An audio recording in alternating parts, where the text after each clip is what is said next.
Hey everybody, welcome back to Kick It in the Second Half. Kish YZ.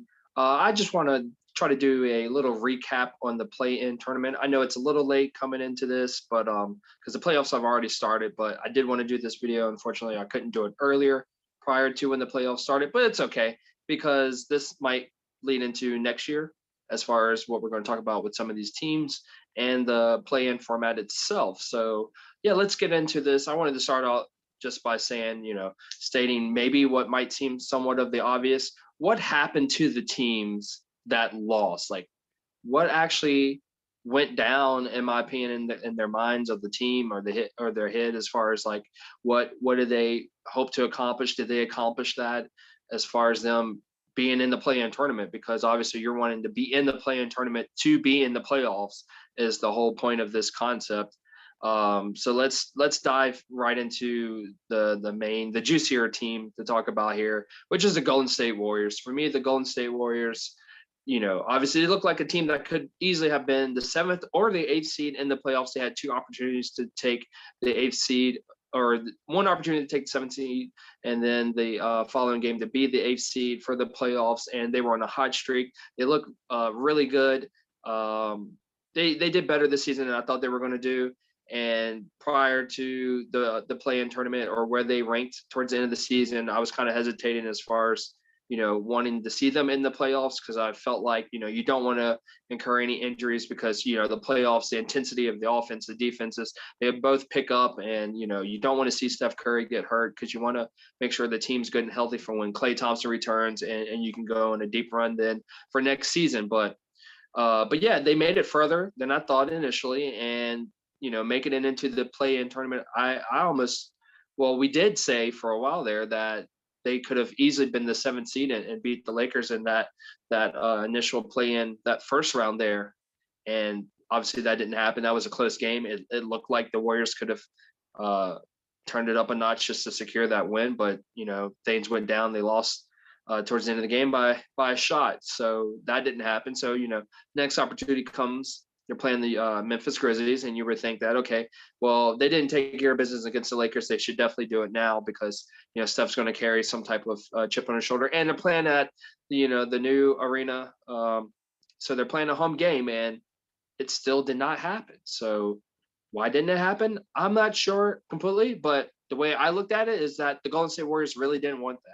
They really didn't want to be there, and it might have been because of what I was saying earlier, as far as them looking forward to next season, because the Lakers game, they just kind of looked like they gave up a little bit. The game against the Grizzlies, they kind of looked like they were just deferring to each other, and whatever happens, happens. Like, I felt like they could have went down the stretch more with Steph, even though he was already having a great game numbers wise, but he could have provided more if they needed to, and they did need him to ultimately to win the game, but that didn't happen. I just felt like they did not want it enough to be in that situation, and I think it's just maybe reality set in right before the play-in tournament started, and Steve Kerr kind of was like, look, we don't need to go hard on this, and if we make it in the first round of playoffs, what are we expecting to get out of this playoffs?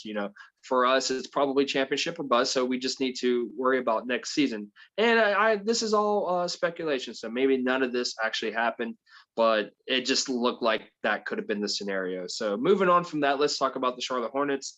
For me, they're just basically where they needed to be. It's not a whole big storyline there for me. It's just that they made it into the playoffs, or the play-in, sorry, but early in the season they were in the middle of the playoff race as far as seeding, and it just kind of looked like what your bud said earlier, what I said, what Hugh said, that they were basically kind of overachieving there for a bit, and or practically most of the season. And I think ultimately that's what it came down to towards the end, when teams started to ramp it up, like the Miami Heat and the Celtics trying to hang in there after having a terrible start to the first half of the season. And yeah, I mean, unfortunately, they didn't make it, but we'll get back to that. And the Spurs, I think the Spurs, they lost because they're still revamping. They're still trying to figure out their new identity, because the old ways of what they had before with the Duncan era and everything, all that has come to pass. So, you have to play a new style of basketball in order to win. And that's just, basically running gun, 3-point shooting. And they're still trying to figure that out as far as, getting the pieces there that they need. I think they're probably ultimately going to move on from DeMar DeRozan, or somehow trade him, or whatever the case may be. But if that's this year or next year, if he stays opts in into player option. But that's what's happening there, in my opinion. And then the last but not least, Indiana. I just feel like they're cursed, to be honest. Like, I don't think Indiana's doing anything wrong in the perspective of how they play basketball, how their team is set up. It's just they're plagued by injuries, and that's something that even happened in Paul George's time there with his tenure, and he had that nasty leg injury in the offseason. But they're cursed. They just can't make it past a certain hump, and it just looks like they have all the pieces, and they're just coming up short. And it's like whose fault is it? And I don't really think it's an individual person's fault. But yeah, you can also say that they could have easily had made it into the play-in, but or the playoffs, but it was kind of tough to get there. So the Wizards wound up winning that, and if it wasn't the Wizards, it would have been the Celtics, and the Celtics, maybe would have had a better shot if they could have contained Tatum, but that's a big what if there. So, but yeah, Indiana next year, maybe get it going, and maybe not even have to be in the play-in tournament, but we'll see what happens with that. So with that being said, let's talk about what does it mean for the teams that actually won the play-in tournament. So let's go back to the Wizards. The Wizards, I feel like what this means is that, hey, we're solidifying more of ourselves as far as why we made the trade for Russell Westbrook. But I do think they're still under a re-evaluation, because or still currently evaluating the situation, because they need to see how this looks in even more pressure in an actual playoff round, because it's great that they made the playoffs, and that's obviously what they wanted to do by bringing Russell Westbrook in. But there's still one more final stage, even if they get blown out in the first round, because they're playing the number one seed in the East, which is the Philadelphia 76ers.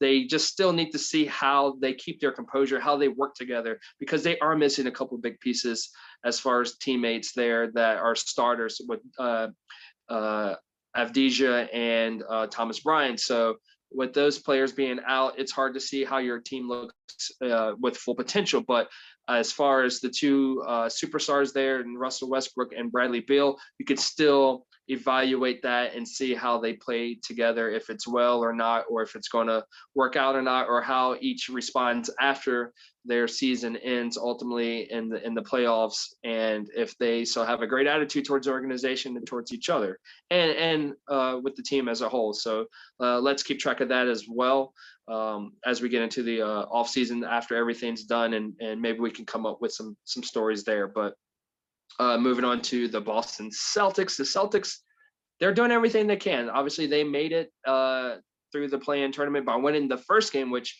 we had predicted that they were going to lose that game and win the second game, which would have made them the 8th seed. So, their prize is they're playing the Brooklyn Nets. And I've mentioned before, I think this is the opportunity for Tatum to rise and just see what all he can do with the talent that he has right now, and then work on the weaknesses that he may be exposed to during this series, because it's definitely going to be tough for him. I hope they can get one win out of it, but this is going to be a great development for them. But it's just, they're just doing everything they can. Like, let's just call it what it is. They don't have a lot to rely on. So you have to be scrappy and you have to be determined. But ultimately, at some point they're going to fail in the playoffs, and it's probably obviously going to be the first round here with the Nets. I'd be super surprised if they get past that. I think that would just put Tatum in some other type of level that we're not even prepared for. So let's move on from that and go to the Los Angeles Lakers.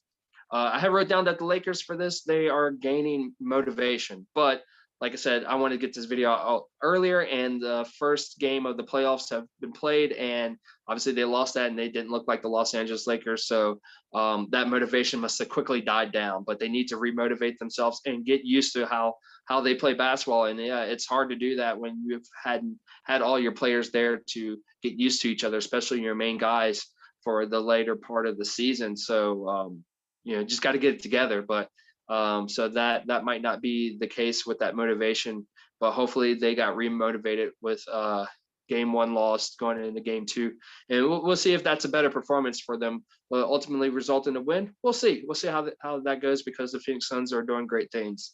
Yeah, and the last team that won, obviously the Memphis Grizzlies, and they're still growing, and they're growing exponentially because of how fearless they're playing. They're playing at a high level that is more elevated than what we saw during the regular season. Like Dylan Brooks is getting at it on defense, and obviously we saw that carry over into Game 1 against Utah Jazz. Is that sustainable or not? That's what we're going to be seeing here. How defined, or how not, I want to say polished, but how consistent is this? Is it enough to keep it at like a status quo type of thing of this is how Dylan Brooks plays, this is how John Morant plays. I would say Valanciunas always plays at this high level because of his how he did with the boards, with the rebounding this year, and field goal percentage, and just the scoring capability. Like he's definitely elevated his game, and we're still seeing Jaren Jackson. He didn't play most of the full regular season here. He missed like basically almost all of it, and he still has room to grow and develop. He's still a very young guy, and they're just growing, and this is the growing pains that comes with it, because they're going to take some losses here in the playoffs, but they're still high off that first win in the play-in tournament when they beat the Spurs, and that carried to the Warriors. Now that's carrying on to the Utah Jazz, but it definitely will be a different story once Donovan Mitchell does ultimately return, and then they'll deal with that. If they can get a win with a Donovan Mitchell on that team, then that's also going to be great to their growth. And as well, for me, that's going to just be very impactful as far as like a wow factor for me ultimately. But let's go back to the losing teams. I know this might sound out of order, but this is a slightly different take on the losing teams. This is what does it mean for the losing team after we just covered what does it mean for the winning teams that won. What does it mean to the losing teams that lost? So let's go back to the Warriors, the Spurs, the Pacers, and the Hornets. So starting with the Warriors, like I said a little bit earlier, they got to look forward to a fresh start. That's just basically bottom line. After this offseason is complete, they're going to look like a championship caliber team, just hands down, assuming that everybody's healthy, and including Wiseman, and including like Oubre if they decide to keep him. I mean, they just got so much to work with. They got so much to work with when it comes to a draft pick. I think they have a high percentage of getting the Timberwolves draft pick this offseason, and if they decide to package something for Oubre and Andrew Wiggins, they have the freedom to do so. Like I said, Wiseman returns. Clay, obviously an all-star caliber player there. He should be an all-star again. And there's definitely a brighter future there. So let's just, keep hope alive there with the Warriors. But that's what they got to look forward to. And that's what this loss meant to their team. For the Spurs, what it means for the Spurs is they need to start from the draft again, because that's where the Spurs make their money. They are not too big on trading. They did get DeMar DeRozan via trade, but that was because of the situation with Kawhi, which he ultimately wanted out. So they try to get something instead of getting nothing for something. So that's what happened there. But the Spurs work great in the draft, and Greg Popovich develops players into his system, and it works well for them and their organization. So yeah, they're still working on that. So that's what that means for them, is that they need to scout some good talent that fits their system, and they ultimately will do that, because they know that DeMar's probably not going to be there for the long haul, and they got some young pieces that they can work with. So they just need to backfill there, and they'll come up with a strategy that they need to get that job done. The Indiana Pacers, they need to be similar to the Warriors, in my opinion. Just look towards a fresh start. You lost this, and like I said, it's not really due to any particular person, in my opinion, but with TJ Warren missing almost all of the whole season there when he sustained his injury, and then Karis LeVert out with COVID, it would have been a different story if Karis LeVert was there. But again, one of those things, hopefully the COVID situation for next season would probably be almost non-existent and be back similar to normal. I'm sure there might be some testing at the beginning of the season if things aren't completely back to normal, but at some point, when it gets back towards this time of the year, it should probably be wrapped up and not such a big deal or worry as far as having to isolate players who've gotten in contact with COVID, or players having COVID at all. So we'll see what happens there. But yeah, Indiana, keep your head up as well. Charlotte Hornets, they are, in my opinion, they are a CP3 away. And what I mean by that is that they're a great, talented team. And like we said earlier, they overachieved in how they were doing during the regular season, and ultimately did make it into the play-in rounds, doing better than a team like the Chicago Bulls in the Eastern Conference. And they got some young talent. Obviously, they have a potential Rookie of the Year, which, in LaMelo Ball here, because I don't know yet if he is the Rookie of the Year, but, tremendous talent there. And yeah, they still got some young guys there. They have PJ Washington, Miles Bridges, and I think they definitely need a solid big. But what I mean by a CP3 away, I mean CP3 in the way that he helps to develop this team and to develop the players. Because if a LaMelo Ball can mentor under a CP3, that would be awesome. That would be no different than what CP3 did for Shai Gilgeous-Alexander for the OKC Thunder last season, the 2019-2020 season. So that's what I mean by that. They don't necessarily need a CP3, but to have a CP3 type of player, obviously they would definitely make the playoffs as far as that talent, but just to have that mentorship would just definitely increase the hope for the future to be solid in the playoffs and make legitimate playoff runs, and to help develop the talent quicker, especially in LaMelo Ball. I think he would that would factor in greatly with his development for sure. So that's what I meant by that, and I think it would be awesome to see that. Will that happen? I don't know. I think CP3 has a player option, but I think he's probably going to like it there in Phoenix and definitely stay there going into the next season. So, but yeah, Charlotte just needs some development there, but it's not a lost season for sure, because you made it further than what I thought you were going to make it. So congratulations there. And just to end this, just to top it off, the last discussion here, how will this tournament affect the future of the NBA? And that's a big thing here, because there was players that said that they wanted this tournament, and as far as like not disagreeing with it, but then there was players, obviously like LeBron being the main one, that said like whoever made this should be fired. He basically thought it was a stupid idea, and that's primarily because they have to fight just to keep their position and as the 7th seed. But in my opinion, I don't see it as a bad thing. I know some people personally don't like to take on this, because if they feel like wherever you are in the end of the regular season is where you need to stay put, and that's always been true. And and I understand that perspective, but I do understand the progression of the NBA looking to do new things, and I kind of like to take on this because it makes it more competitive, in my opinion, if you factor in the end of the regular season. Like if you're somebody like the Lakers who had LeBron sitting out, and then it's like, okay, well, we're trying to get out that play-in spot, so we need to play our players. Like, yeah, I understand if you have an injury and you can't play, but if you're just resting because you're preparing for playoffs, and then if you're a fan and you're going to see these games towards the end of the season and you're expecting to see talent on the court and they're not playing, that's when it's a problem for me, because I would be pretty aggravated if that happened, if I paid good money to see this and they were questionable because they just needed the rest. So this, in terms, should hopefully factor that in, as far as like players wanting to play to get out of the play-in tournament, so to speak, or to move up in the play-in tournament because of that format of the 7th to 8th, and then the 9th and 10th in the 2 round 1 games. And, they might want to go from 9th to 8th or from 7th to 6th to get out, or somebody's in 12th and or 11th and they're trying to get to 10th. Like, I think that's what keeps it competitive, and I like that. And then just the format of it, I have respect for it, and I think they should definitely give it another shot and see how that works, and definitely take in the fans' consideration, the players' consideration. I think they do have to come to some agreement. I think I read about what the NBA wants to do, and then the Players Association, what they would like to do with that. But I think it's interesting, and I think it kind of helps the fans as far as giving quality play at the end of the regular season. But it also, from a money perspective, like Adam Silver said, and it's pretty obvious, it adds more TV games to their slate, and that ultimately results in more profitability. Sorry about that. And and that's just what they have to do. From that standpoint, is also consider like what they lost in 2020 because of COVID and what they're trying to get back, and if this is worth it or not going to it in the future. But yeah, one of the other things I wanted to touch on this, which is a big deal in my opinion, is these stats.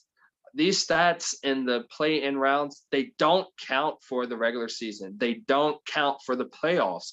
They are their own stats. So in a sense, they are lost stats, because the only other stats you can compare them to them is the play-in tournament from maybe last year, if they want to use that as the base, because that's where it ultimately started. But we only had one game last year, I think. And that was like the Memphis Grizzlies and the Portland Trailblazers, if I'm not mistakenly.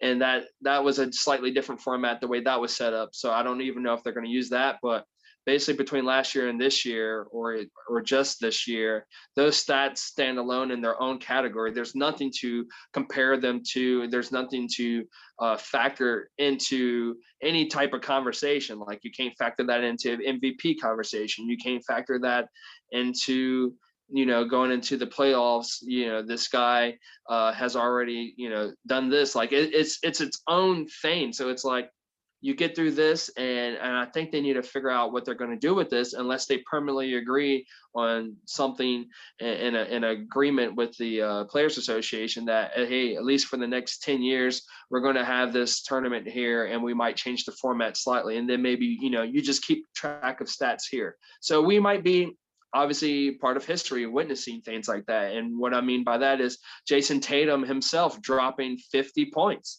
Do they count towards anything, or do they not count? Because 50 points is a big deal. It doesn't matter what kind of game it is, official or non-official, it's 50 points. That's a lot. It should mean something and count towards something. And unfortunately, it doesn't count towards his regular season. So it doesn't count towards playoffs. Does it count towards career points? I don't know what it counts towards.